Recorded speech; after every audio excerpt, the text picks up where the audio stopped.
Office کے مخصوص سرد ماحول میں رچی بسی برف جیسی خاموشی کو مضبوط قدموں کی چاپ نے توڑا۔ وہ اپنے مخصوص شاہانہ انداز میں اپنے لیے کھولے گئے دروازے سے اندر داخل ہوا تھا۔ اس کے اندر قدم رکھنے پر وہ دونوں ناگواری سے اسے تکتے ٹانگ پر ٹانگ جمائے بیٹھے رہے۔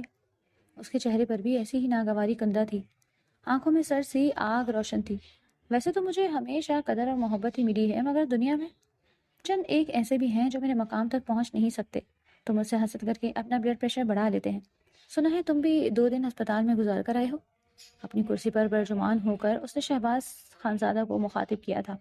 اس نے دانت پیستے ہوئے ہنکارا بھرا، وہ شاید غصہ ضبط کرنے کی کوشش کر رہا تھا۔ تم نے یہ سب کس کے کہنے پر کیا ہے؟ کیوں ہمارا مال پکڑوایا؟ یہ ٹمبر مافیا کے بے تاج بادشاہ تھے،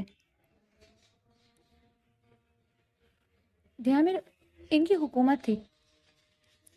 گلگت بلتستان کے 70% جنگلات دیامر میں پائے جاتے تھے۔ اس ضلع کی سرحدیں خیبر پختونخوا سے ملتی ہیں، اور یہی شہباز خانزادہ اور یاور خان جیسے بے ضمیر لوگ درختوں کا ہی نہیں نیچر کا بھی قتل عام کر رہے تھے۔ انہیں کسی قسم کا خوف نہیں تھا۔ بہزاد کو اس کی دیدہ دلری پر غصہ آ رہا تھا۔ درختوں کی غیر قانونی کٹائی کے بعد انہیں اسمگل کیا جا رہا تھا، اور وہ آ کر سینہ تانے سوال پوچھ رہے تھے۔ کس نے کہہ دیا کہ میں نے ایسا کروایا ہے، جبکہ میں تو تم سے واقف تک نہیں؟ یقیناً بالمشافہ کی یہ ہماری پہلی ملاقات ہے، البتہ جس نے بھی ایسا کیا ہے اچھا ہی کیا۔ 2 کاروباری حریف آج ایک پیج پر اکٹھے ہو کر بیٹھے ہیں۔ اس نے یاور خان کو استہزائیہ نظروں سے دیکھا۔ بہزاد افریدی، زیادہ چلاک بننے کی کوشش مت کرو۔ میرے لیے تمہاری NZ کمپنی کو گھٹنوں چلنے سے پہلے ہی ختم کر دینا مشکل نہیں، لیکن ہماری رشتہ داری بھی ہے۔ بہزاد نے ان کی بات پر ایک سرد سا کہکہا لگایا تھا۔ پوچھ سکتا ہوں کس رشتہ داری کی بات کر رہے ہیں آپ؟ مدثر دروازہ کھول کر اندر آیا، کسی سے بات کیے بغیر وہ بھی کرسی پر جا کر بیٹھ گیا۔ تم داماد بھی ہو میری بیٹی کے نام پر ہے نا تمہاری یہ کمپنی؟ اگر تم نے مجھے دوبارہ نقصان پہنچایا تو میں اپنی بیٹی کو تمہارے ساتھ رہنے نہیں دوں گا۔ یاد رکھنا، تمہاری یہ کمپنی بعد میں ہوگی، پہلے زیز تمہاری زندگی سے نکلے گی۔ اگر چاہتے ہو کہ میں ایسا نہ کروں تو میرے راستے میں آنا بند کر دو۔ اور اس نے ہز اٹھائی، نظروں سے یاور خان کو دیکھا۔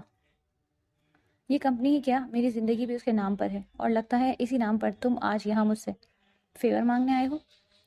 جس بیٹی کو کبھی خوش رہنے کی اجازت نہیں دی، اس کی خوشی بھی تم سے برداشت نہیں ہو رہی۔ خوش قسمتی سے آپ کی بیٹی کے نصیب نے مجھے اس مقام تک پہنچا دیا۔ اب اس بات سے کون انکار کر سکتا ہے کہ رشتہ داری ہے، کیونکہ حوالہ ہی آپ نے ایسا دیا۔ مگر اس کے باوجود NZ بہزاد سے آپ کو کوئی رعایت نہیں ملے گی۔ میری کمپنی اسمگلرز کے ساتھ کسی قسم کی کوئی ڈیل نہ آج کرے گی اور نہ ہی پھر کبھی۔ وہ قطعیت سے بولا تھا۔ یاور خان اور شہباز خانزادہ نے ایک ساتھ ہی پہلو بدلا۔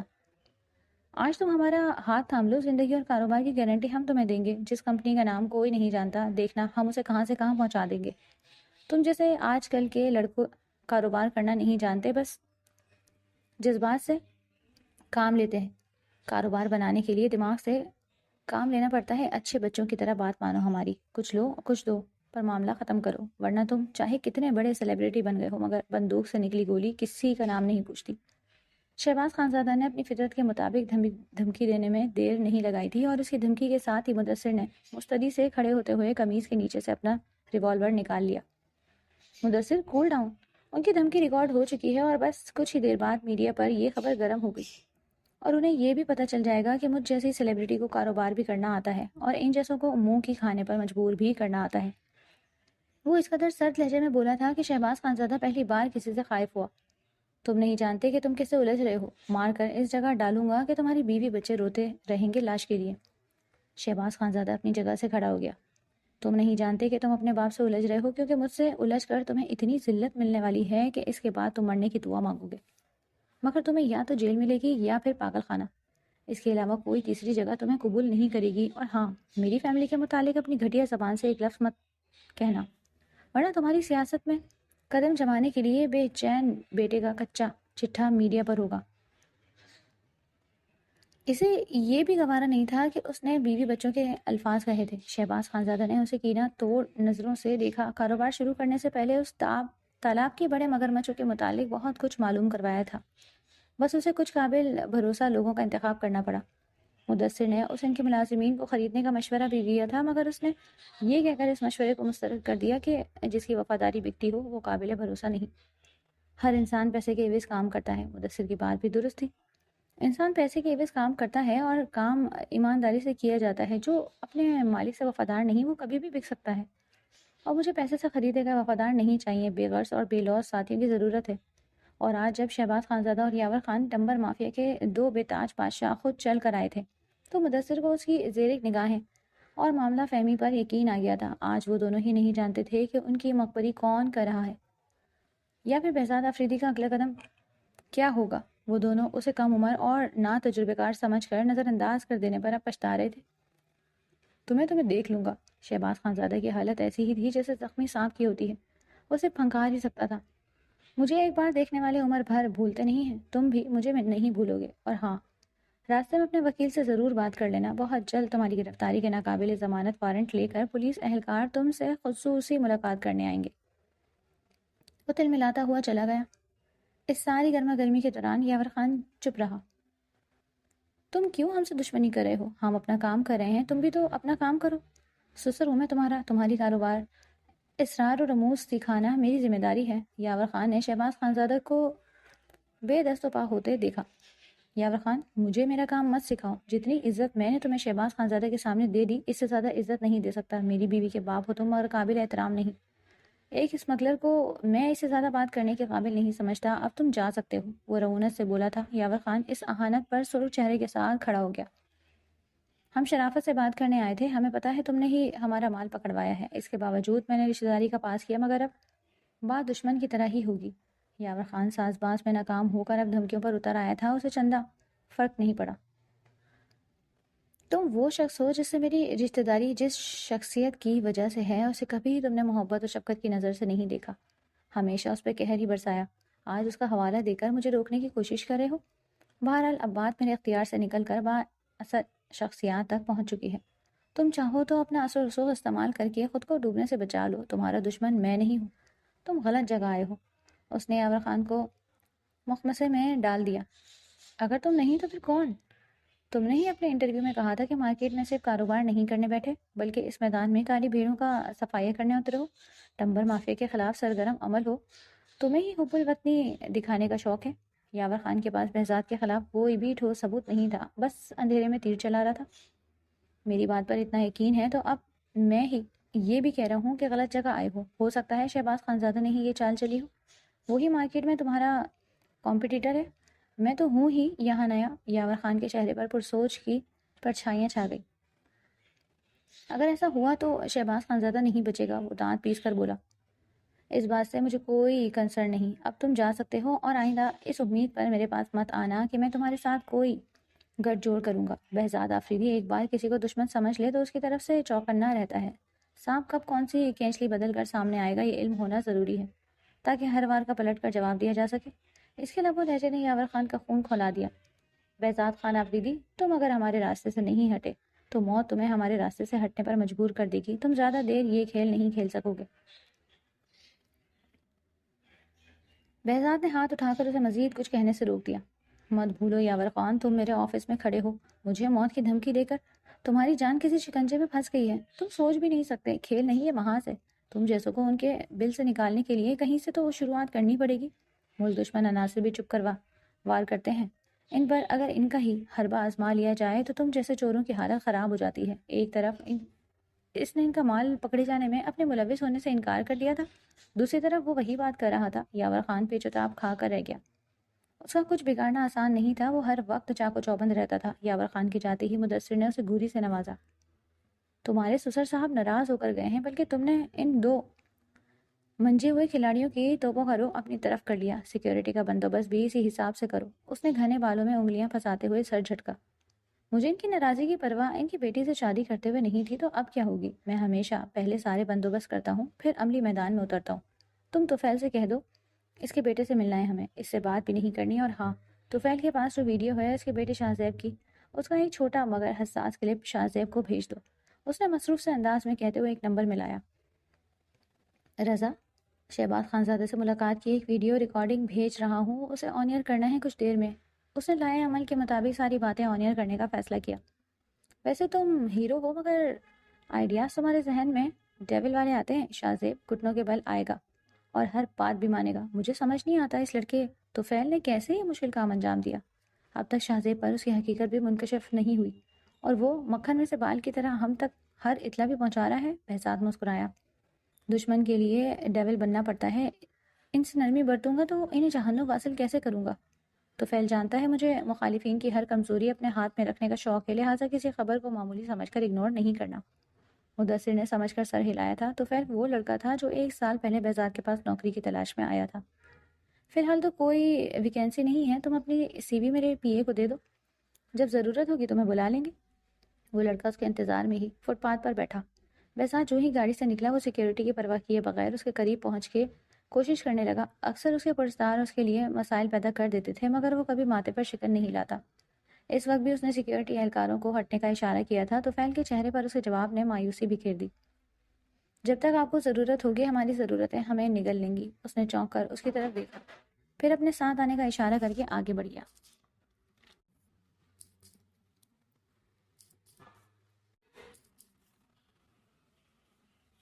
کیا کام کر سکتے ہو؟ آفس میں آ کر اسے بیٹھنے کا اشارہ کرتے ہوئے اس نے پوچھا۔ ہر وہ کام جو خدا کے احکام کے خلاف نہ ہو۔ حرام کمائی سے نفرت کرتا ہوں، قصب معاش کے لیے در در بھٹک رہا ہوں، اگر 100 روپے کی ملازمت بھی مل جائے تو کر لوں گا۔ وہ سلجھا ہوا لڑکا بہزاد کو متاثر کر چکا تھا۔ بامقصد مگر خطرناک کام کر سکتے ہو؟ اس نے سوچ کر سوال کیا۔ اگر غلط نہ ہو تو کر سکتا ہوں۔ ٹھیک ہے، پھر تمہاری نوکری پکی، میں تمہیں اچھی تنخواہ دوں گا، یہ تنخواہ تمہارے وقت کی ہوگی۔ تمہاری وفاداری اور خلوص کی میرے پاس کوئی قیمت نہیں سوائے قدردانی کے، اس لیے میں یہ نہیں کہوں گا کہ میں تمہاری وفاداری خرید سکتا ہوں، میں صرف تمہیں وفادار دیکھنا چاہتا ہوں۔ اور پھر طفیل کو اس نے ایک مقصد دے دیا تھا۔ 6 ماہ لگے تھے اسے شہباز خانزادہ کے بیٹے کا گارڈ بننے کی نوکری کے حصول میں۔ اس کے بعد بہت آسانی سے اس نے 2 اور قابل اعتماد لڑکوں کو شہباز خانزادہ کے پاس بھیجا۔ انہیں اس کے گودام میں نوکری حاصل کرنی تھی اور یہ کام طفیل کی مدد سے ہو گیا۔ یاور خان کے لیے بھی اس نے یہی حکمت عملی اختیار کی تھی اور وہ کامیاب ٹھہرا۔ کم ہی دنوں میں ان کا کروڑوں کا مال پکڑا گیا اور وہ دونوں صرف اپنے اندازوں کے گھوڑے دوڑا رہے تھے۔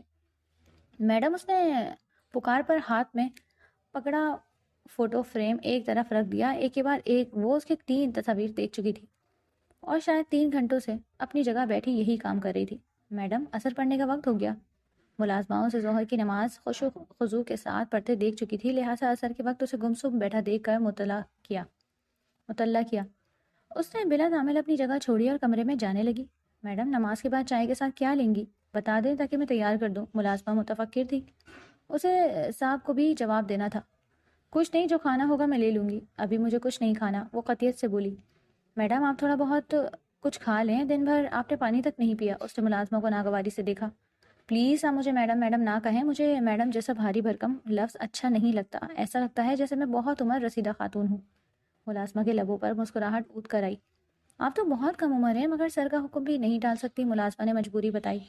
آپ میرا نام لے لیں مگر مجھے میڈم نہ کہیں۔ وہ اسے تنبیہ کر کے چلی گئی تھی۔ یہ کسی اور کا غصہ تھا جو بلا سبب ملازمہ پر اتارنے کی کوشش کی گئی۔ وقت تو جیسے صدیوں پر محیط ہو گیا۔ انتظار کی گھڑیاں ہمیشہ طویل تر ہوتی ہیں۔ اندھیرا پر پھیلائے شہر کے آسمان پر اترنے لگا تھا۔ سرمئی بادلوں کا غبار کب کا رات کی تاریکی میں بدل گیا تھا۔ سناٹے ہر سو چھا گئے۔ اسے لگ رہا تھا وہ دنیا سے دور ایک سنہری کانچ کے محل میں قید کر دی گئی ہے۔ یہ جادوئی محل کسی بھی وقت جادو ختم ہونے سے ہوا میں تحلیل ہو جائے گا اور پھر ایک بے سرومانی اس کا مقدر بن جائے گی۔ وہ شہزادہ جو اسے اس طلسماتی محل میں مقید کر گیا تھا، جو خود کسی دور دیس کا باسی تھا، اگر وہ صدا کے لیے پلٹ کر آنا بھول گیا، اس کے وجود میں سوئیاں سی پیوست ہونے لگی تھی۔ عشاء کی نماز بھی پڑھ لی مگر انتظار کی گھڑیاں تھیں کہ وقت کو لگام ڈالنے میں قطعی ناکام اس کی برداشت کا امتحان لے رہی تھی۔ صبح ناشتے بھی ڈھنگ سے نہیں کیا تھا اور اب یہ وقت ہو گیا تھا۔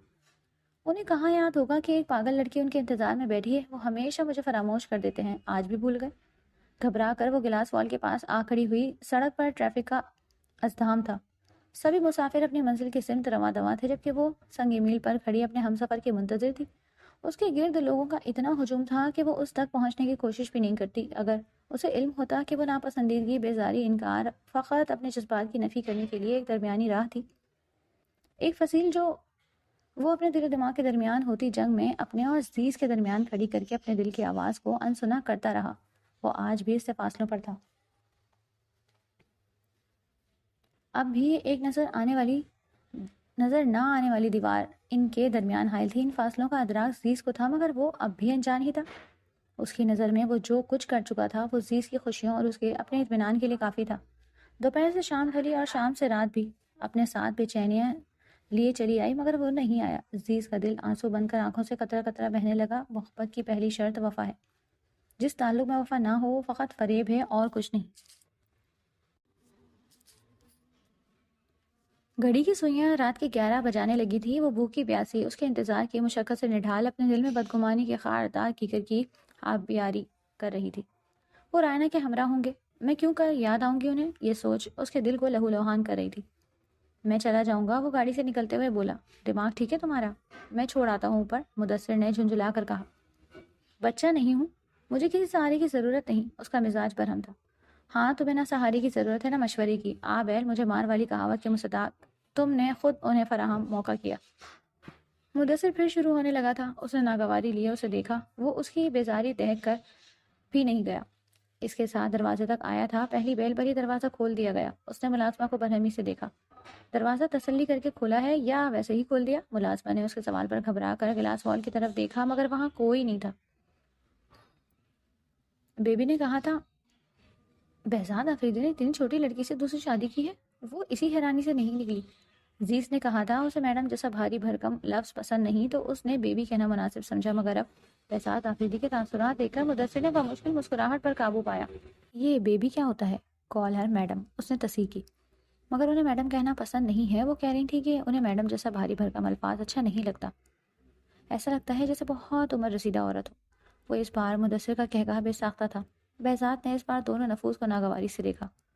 آپ جاؤ بھی، کیا کہہ کہہ لگا رہے ہو؟ اور آپ بھی جائیں۔ اس نے دونوں کو تخلیے کا حکم دیا۔ سر میڈم نے صبح سے کچھ نہیں کھایا، آپ کا انتظار کر رہی ہیں اور آپ؟ ملازمہ نے اسے پریشانی سے دیکھا۔ ہاں دے، آپ کو یہاں کس لیے رکھا ہے؟ اس کا خیال رکھیں یا آپ کی بدترین کارکردگی دیکھنے کے لیے رکھا ہے؟ آپ مجھے بتائیں۔ وہ برہمی سے گویا ہوا۔ سر آئی ایم سوری، وہ منمنائی۔ نیکسٹ ٹائم میں ایسی کوتاہی نظر انداز نہیں کروں گا، اس نے تنبیہ کی۔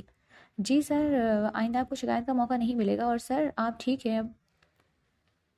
وہ مستفسر ہوئی تھی مگر اس کی خوشنما نگاہوں کو دیکھ کر جلدی سے اپنے لیے مختص کیے گئے کمرے میں چلی گئی۔ اوکے چلتا ہوں میں، اپنا خیال رکھنا۔ ویسے بہت افسوس ہوتا ہے یہ دیکھ کر کہ ایک شخص کی دو بیویاں ہیں مگر اسے خیال اپنا خود رکھنا ہے۔ دونوں ہی بیویاں ناراض ہیں۔ مدثر اب بھی پاس نہیں آیا۔ افسوس ہوتا ہے یا جلن؟ اس نے بھی ادھار نہیں رکھا۔ ویسے بھابھی کو پتا ہے کہ ان کے والد تمہارے شدید مخالف بن گئے ہیں؟ مدثر کب سے یہ پوچھنا چاہ رہا تھا لیکن عزیز کے حوالے سے بات کرتے ہوئے وہ جھجکتا تھا۔ بہزاد کا بھروسہ نہیں تھا، اسے کوئی بھی بات بری لگ سکتی تھی۔ وہ ان معاملات سے دور رہے تو ہی بہتر ہے۔ اتنے عرصے میں میری وجہ سے تکلیف جھیلتی رہی، اب میں بس اسے خوش رکھنا چاہتا ہوں۔ وہ اپنے رویے کی وجہ سے پشیمان تھا۔ تمہاری وجہ سے نہیں، تمہارے گھر والوں کی وجہ سے۔ تم نے بے نیازی برتی اور ان سب کو موقع مل گیا بھابھی سے بدلے نکالنے کا۔ ویسے بھابھی کو تو پتہ ہے کہ یہ NZ کمپنی انہی کے نام پر بنائی گئی تم نے، اور اس میں اب ان کے شیئرز بھی ہوں گے۔ یہ کام اس نے آج ہی کرنے کا سوچا تھا۔ عزیز کی حیثیت مستحکم بنانے کے لیے ایسا کرنا ضروری تھا۔ وہ جس کام میں ہاتھ ڈال چکا تھا اور جن لوگوں سے دشمنی بنا رہی تھی اس میں موت اس کے سر پر منڈلانے لگی تھی۔ آج پہلی بار اسے عزیز کی اتنی فکر ہوئی تھی جتنی کسی ایسے بچے کی ہوتی ہے جسے اپنا خیال خود رکھنا نہ آتا ہو۔ وہ اس کے لیے حد درجہ حساس ہو رہا تھا۔ بارش میں جس طرح اسے بے یار و مددگار ٹھٹرتے دیکھا، وہ منظر اس کی رگوں کو کاٹنے لگا۔ وہ اسے وابستہ تھی اور وہ تو ہر ایک کا خیال رکھتا آیا، پھر صرف بیگانگی برتتے برتتے اس کا گنہگار کیسے بن بیٹھا تھا، یہ خیال اسے کچوکے لگا رہا تھا۔ بتا دوں گا اسے مگر ابھی نہیں، کسی اہم موقع پر۔ مدثر مسکراتے ہوئے اسے محتاط رہنے کی تاکید کر کے چلا گیا۔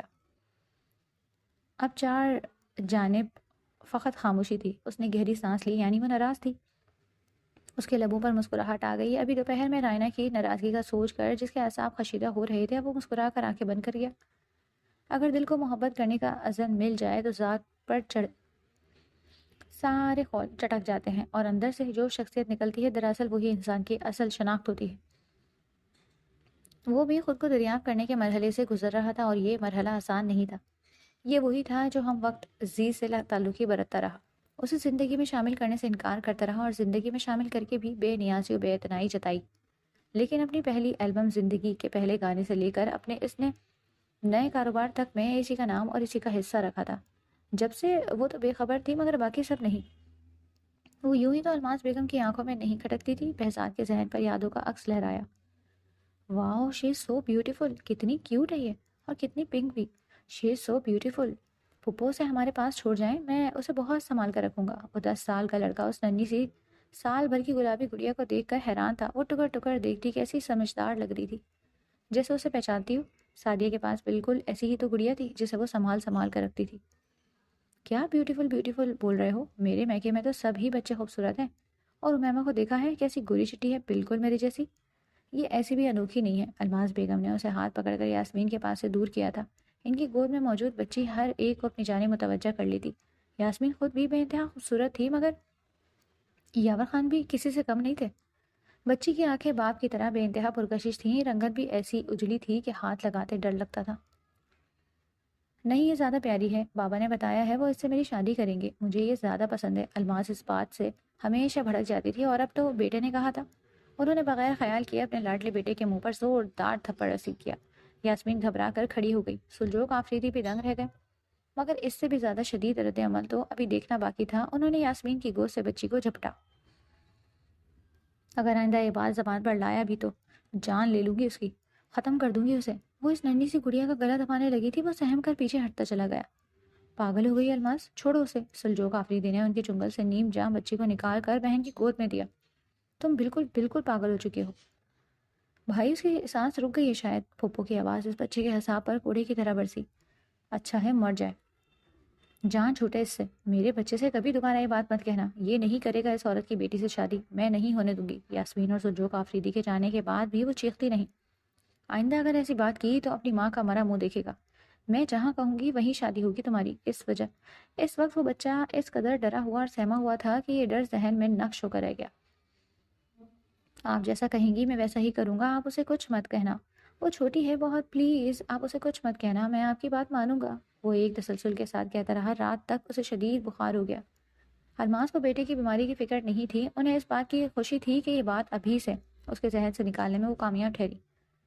الماس کو یاور خان کسی وجہ سے چھوڑ گیا تھا، اور کیا اختلافات تھے سب بھلا کر یاسمین سسرال واپس چلی گئی۔ اور اس کے بعد چاہے یاور خان نے ہاتھ پکڑ کر بھی وہاں سے نکالا، وہ نہیں نکلی۔ اپنی بھابھی کی نفرت وہ دیکھ چکی تھی، اس کے باوجود وہ بیٹی کو ان کی بہو بنانا چاہتی تھی۔ انہوں نے اپنی خواہش کو پائے تکمیل تک پہنچا کر دم لیا، چاہے ان کی بیٹی خوش تھی یا نہیں، مگر انہیں اس کے لیے بہزاد ہی پسند تھا۔ الماس نے ایڑی چوٹی کا زور لگا لیا تھا بیٹے کو اس سے متفر کرنے کے لیے، بظاہر یہی لگنے لگا تھا وہ اسے ناپسند کرتا ہے۔ الماس مطمئن تھی بیٹے کے اندر نفرت کا زہر اتر کر۔ سلجوق آفریدی نے بھی تو اس کے ذہن میں یہ بات ڈالی تھی، انہوں نے بھی اپنے طریقے سے اس کے ذہن کو صاف کر دیا تھا۔ وہ دونوں ہی یہ بات نہیں جانتے تھے کہ ایک 10 سال کے معصوم بچے کو کس طرح ذہنی اذیت سے دوچار کر چکے ہیں۔ وہ خود کو اس سے دور رکھنے کے لیے ہزار جتن کرتا رہا، لاتعلقی، بے نیازی، بیزاری، بے اتنائی، مگر ہر بات بے سود رہا۔ وہ رشتہ اس کے ذہن و دل پر نقش تھا، سوائے عزیز یاور خان کا نام لکھتے رہنے کی اسے عادت ہو گئی تھی۔ جب کبھی بے خیالی میں کچھ لکھتا تو وہ یہی نام ہوتا۔ کالج، اسکول اور پھر یونیورسٹی تک یہ عادت اتنی پختہ ہو گئی تھی کہ اس کے رجسٹر، بکس اور نوٹس پر یہ نام لکھا دیکھ کر اس کے دوست اسے تنگ کرنے لگے تھے۔ اگر کبھی اس کے دوستوں نے پوچھا یہ کس کا نام ہے تو اس نے چھپایا نہیں تھا۔ یہی وجہ تھی کہ رائنا بھی اس نام سے واقف تھی، اور وہ کہاں جانتا تھا کہ اس نام نے رائنا کے دل میں کیسا سوراخ ڈال دیا۔ وہ اسے دنیا کے سرد و گرم سے بچا سکتا تھا، لیکن وہ لوگ جو اس کے اپنے تھے ان کی نفرت سے بچانے کے لیے اسے کئی رشتوں کو چھوڑنا پڑتا، اور یہ اس کے لیے ناممکن تھا۔ فی الحال تو وہ اسے اس گھر سے لایا تھا، مگر دل کے کسی کونے میں اب بھی وہ خوف کنڈلی مارے بیٹھا تھا۔ وہ اپنی ماں کی نفرت کی انتہا سے ناواقف تھا۔ وہ عزیز کو آج بھی جان سے مار دینے سے دریغ نہیں کرتی، اگر وہ بہزاد کے دل سے اسے نکال دینے کے خواہاں نہ ہوتی۔ کوئی بہزاد کی کمزوری سے واقف نہیں تھا سوائے اس کی ماں کے۔ بہزاد آفریدی نوائے عزیز یاور خان کو تکلیف میں نہیں دیکھ سکتا تھا، اور اس کی ماں نوائے عزیز کے لیے اپنے بیٹے کی یہ محبت برداشت نہیں کر سکتی تھی۔ اس نے دروازہ کھولا اور عزیز نے نوک گھمانے کی آواز سن کر جھٹ کمفرٹر کھینچ کر چہرے تک کر لیا۔ وہ اس کی حرکت نہیں دیکھ سکتا تھا، وہ سامنے ہی جہازی سائز بیڈ پر سر تا پیر کمفرٹر اوڑھے لیٹی ہوئی تھی۔ بہزاد یہ تو جانتا تھا وہ اتنی جلدی گہری نیند میں نہیں جا سکتی، وہ خود اسے دیکھ چکا تھا۔ وہ گلاس وال کے ساتھ کھڑی تھی، لیکن جوں ہی وہ گاڑی سے اترا وہ وہاں سے ہٹ گئی۔ بہزاد کو اپنا وہم لگا تھا، مگر ملازمہ نے تصدیق کر دی تھی کہ وہاں وہ موجود تھی۔ عزیز میں جانتا ہوں تم جاگ رہی ہو۔ اس نے قریب آ کر کمفرٹر اس کے چہرے سے ہٹایا۔ اس نے آنکھیں سختی سے بند کر رکھی تھی، لرزتی پلکیں اس کی جاگنے کی گواہی دے رہی تھی۔ آرزو پر میٹے میٹے سے آنسو کے نشان تھے۔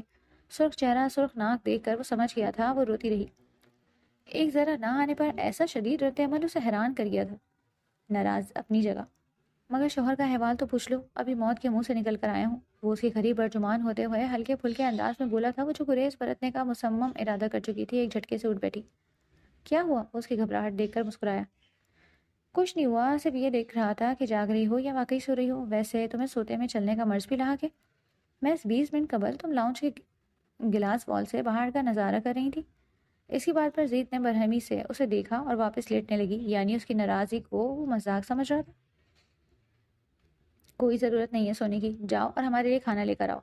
اگر صبح سے تم میرے انتظار میں بھوکی رہی ہو تو یہی سوچ کر میں نے بھی کچھ نہیں کھایا کہ تمہارے ساتھ کھانا کھانا تھا اور لنچ پر آ نہیں سکا۔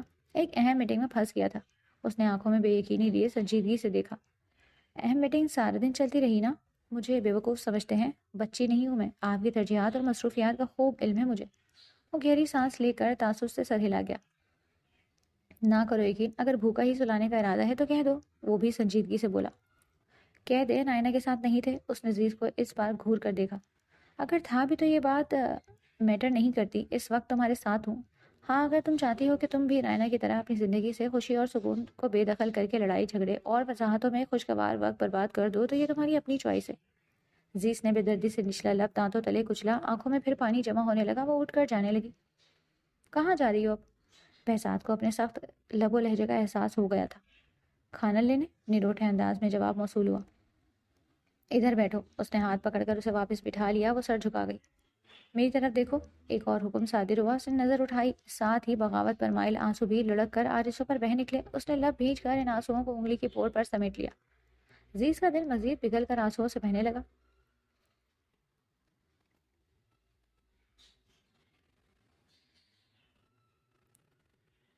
مجھے وضاحتیں اور صفائیاں دینے میں کوئی پرابلم نہیں۔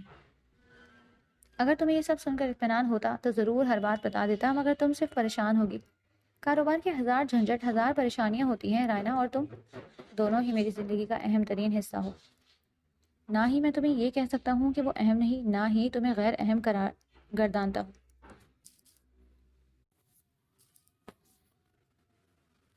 ابتدا میں جو غلطیاں کی ان کی معذرت کر چکا ہوں، مگر جانتا ہوں تمہیں وقت کے ساتھ ہی یقین آئے گا۔ ہمارا ساتھ عمر بھر کا ہے اور شاید زندگی کے کسی لمحے میں تمہیں میرا اعتبار آ جائے۔ وہ چپ تھی۔ اسے شکایت کیا کرتی؟ جسے غلطی کا احساس بھی ہو، تلافی کی خواہش بھی۔ بہزاد نے ایک بار پھر اس کے آنسو چن لیے تھے۔ اب کچھ تو کہو، ناراض تو نہیں ہو؟ اس نے نفی میں سر ہلایا۔ کھانا لے آؤں؟ پتہ نہیں کیوں دل یہ ضد کر رہا تھا کہ وہ اسے اہم گردانے، کہے کہ تم دنیا میں سب سے خاص ہو، میری زندگی کا لازمی جز نہیں، زندگی ہو میری، مگر ہر خواہش کی تکمیل ممکن نہیں۔ لے آؤ۔ وہ اجازت ملتے ہی یوں اٹھی جیسے رہائی کا پروانہ ملا ہو، مگر بہزاد کو اس کی یہ پھٹی گراں گزری تھی۔ اس نے یکدم ہی اس کا ہاتھ پکڑ کر کھینچا۔ وہ بے توازن ہو کر سنبھلتے سنبھلتے بھی اپنی جگہ پر آ گری، چہرہ سرخ ہو گیا تھا۔ اہم ہو تو بے انتہا اہم ہو، اور ہاں، رائنا بھی میرا انتخاب ہے، مگر تم میری قسمت کا وہ روشن ستارہ ہو جسے ازل سے میرا ہی ہونا تھا۔ اب منہ ٹھیک کرو، شاباش۔ وہ پھر سے مسکرایا۔ ویسے انسان لاکھ سوچ لے کہ اپنے خلوص اور محبت کا اظہار زبان سے نہیں کرے گا بلکہ عمل سے ثابت کرے گا، پھر بھی جذبے لفظوں کا پیرہن پہن ہی لیتے ہیں۔ اور وہ جو ناقدری کے احساس سے کملائے جا رہی تھی گلاب کی طرح کھل گئی۔ چہرے پر رنگ اتنی تیزی سے جگمگانے لگے تھے کہ وہ اندرونی کیفیت کو کوئی نام بھی نہیں دے سکی۔ وہ اسے سمجھاتا تھا، حرف حرف اس کے دل پر لکھی تحریر کو پڑھ سکتا تھا۔ وہ قدردان تھا، محبت نہ صحیح، مگر اسے اہم ہونے کا یقین تو دان کر رہا تھا۔ وہ اتنے پر ہی مطمئن ہو گئی۔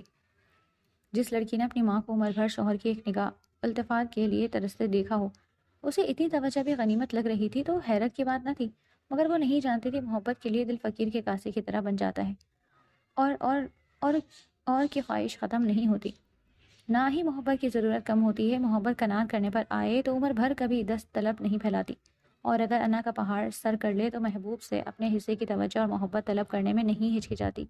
یوں بھی محبت کے شہر میں آنا اور غرور و تکبر کے کوٹھے سکے نہیں چلتے۔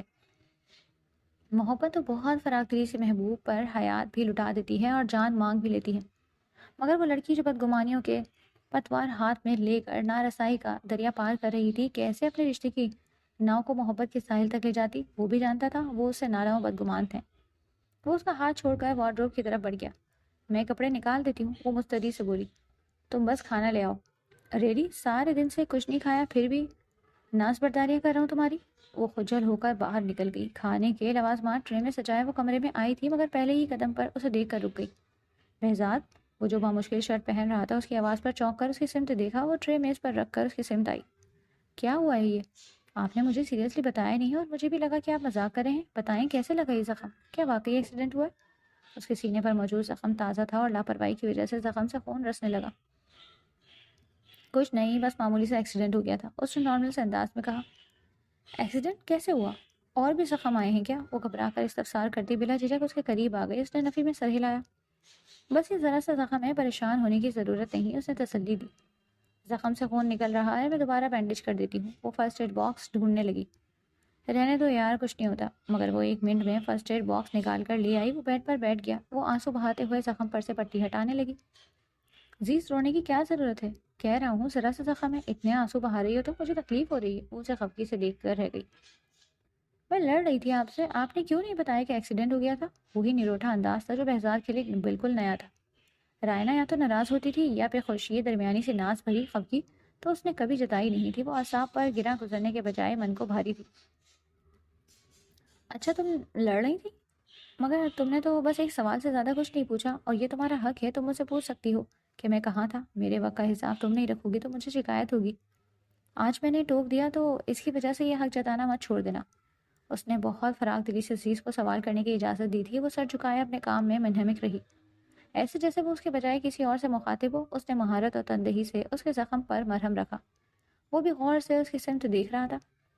درد تو نہیں ہو رہا؟ ایک پل کے لیے فرسٹ ایڈ باکس بند کرتے ہوئے نظر اٹھائی.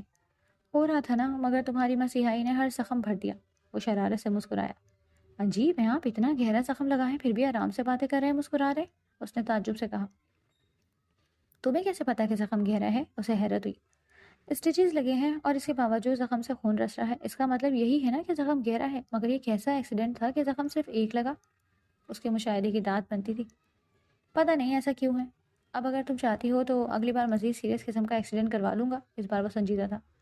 میں کیوں ایسا چاہوں گی؟ آپ احتیاط سے گاڑی چلایا کریں نا. اس نے اپنی مخصوص سنجیدگی اور متانت سے کہا تھا. بہزاد کو ہر بار حیرت ہوتی. وہ بالکل بھی شوق و شریر نہیں تھی، بلکہ کسی لمحے مسکراتی بھی نہیں تھی. وہ اس کی خود پر جمی نگاہوں کی تپش سے انجان نہیں تھی، لیکن عام لڑکیوں کی طرح شرما شرما کر دوہری بھی نہیں ہو رہی تھی. اس میں ایک وقار تھا جو قدرت کی طرف سے اس کے حسن کا حجاب تھا. بے باک حسن بے پردہ ہوتا ہے اور باوقار محتاط حسن سیپ میں بند موتی کی طرح عورت کو نظر بند سے چھپائے رکھتا ہے. اس نے فرسٹ ایڈ باکس رکھا اور ہاتھ دھو کر آنے کے بعد میز پر سے کھانے کی ٹرے اٹھا کر لے آئی. میں کھلاؤں آپ کو کھانا؟ جھجکتے ہوئے استفسار کیا. نہیں، میں کھا لوں گا، تم ٹھیک سے کھاؤ، دن بھر کچھ نہیں کھایا. بہزاد آفریدی نے ہاتھ میں موجود نوالا اس کی طرف بڑھایا. اس نے اس بار ذرا جھک کر جھجک کر اس کے ہاتھ سے نوالا کھا لیا. وہ اس کے سامنے اعتماد سے بیٹھی تھی، مگر دل کی حالت عجیب تھی، جسے بس پڑ لگ گئے ہوں اور ابھی وجود کی قید سے آزاد ہو کر آسمانوں میں اڑان بھرنے کو تیار ہو، یا کسی غزال کی مانند جنگلوں میں زغن لگانے کو بےتاب ہو. وہ اسے بمشکل قابو کر رہی تھی. وہ لاکھ صحیح اپنا، مگر ابھی اتنی بے تکلفی کہاں تھی کہ اس کے سامنے دل کھول کر رکھ دیتی. دوسری جانب بہزاد آفریدی اس لڑکی کو سمجھنے سے قاصر تھا، جس نے بہزاد آفریدی سے کبھی مسکرا کر بات نہیں کی، کبھی اپنا اسیر بنانا نہیں چاہا، کبھی کسی مشکل گھڑی میں پکارا بھی نہیں. زندگی میں شامل ہو کر بھی اس پر حق نہیں جتاتی تھی، لیکن اچانک ہی اس کی فکر میں مبتلا ہو گئی. کیا ضرورت ہے اتنا کنسرن ہونے کی؟ وہ بھی کیا سوچتے ہوں گے زبردستی بے تکلف ہونے کی کوشش کر رہی ہوں. اس نے خود کو گھرکا، مگر اسے کیا کہتی جو سامنے بیٹھا وقتاً فوقتاً اس کی طرف کچھ نہ کچھ بڑھا رہا تھا، اور ساتھ ہی اس کی جھجک بھی بڑھتی جا رہی تھی. محبت کا جتنا انکار کرو وہ اپنے ہونے کا اتنا ہی اصرار کرتی ہے، اور اپنی موجودگی کا اور شدت سے اقرار کرتی ہے، اور قبولیت کی صنعت ملنے کا بہت صبر کے ساتھ انتظار کرتی ہے. عزیز محبت کی پہیلیاں پوچھنے میں ناکام ٹھہری تھی، اور بہزاد آفریدی اسے اس قدر نظر انداز کر چکا تھا کہ یکدم محبت کو آشکار کرنے سے احتضار برت رہا تھا.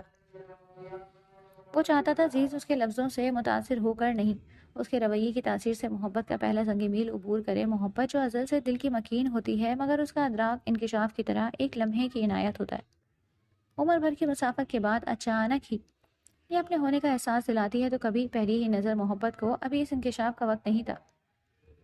مشقت کے بغیر محبت کہاں ملتی ہے؟ ہجر و فراق، غلط فہمیاں، اندیشے، خدشے محبت کی آنکھ میں ایندھن کا کام کرتے ہیں.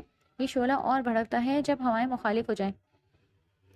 تم آخر کیسے ہار مان سکتی ہو؟ رائنا، تمہیں اپنی محبت پر بھروسہ ہونا چاہیے. آج وہ تمہیں چھوڑ کر گیا ہے، مگر ہمیشہ ایسا نہیں ہوگا. میری بیٹی بہت سمجھدار ہے، وہ اس طرح ہار نہیں مان سکتی. وہ اپنی ماں کے سامنے بیٹھی آنسو بہا رہی تھی۔ وہ اس وقت سے اس کے پاس تھی جب سے وہ گیا تھا۔ وہ دوپہر کے قریب آیا تھا۔ اس کی آمد کے ساتھ رائنا چیخنے لگی، تم اسے طلاق دو، وہ نہیں رہ سکتی تمہارے ساتھ۔ مجھے وہ تمہارے کمرے میں برداشت نہیں تھی، کجا کہ تم اسے ایک الگ گھر میں رکھ رہے ہو۔ وہ میری برابری نہیں کر سکتی، میں تم سے محبت کرتی ہوں، وہ نہیں، اسے تم سے نہیں، سیاہ سے محبت ہے۔ بہزاد نے اسے ناگواری سے دیکھا۔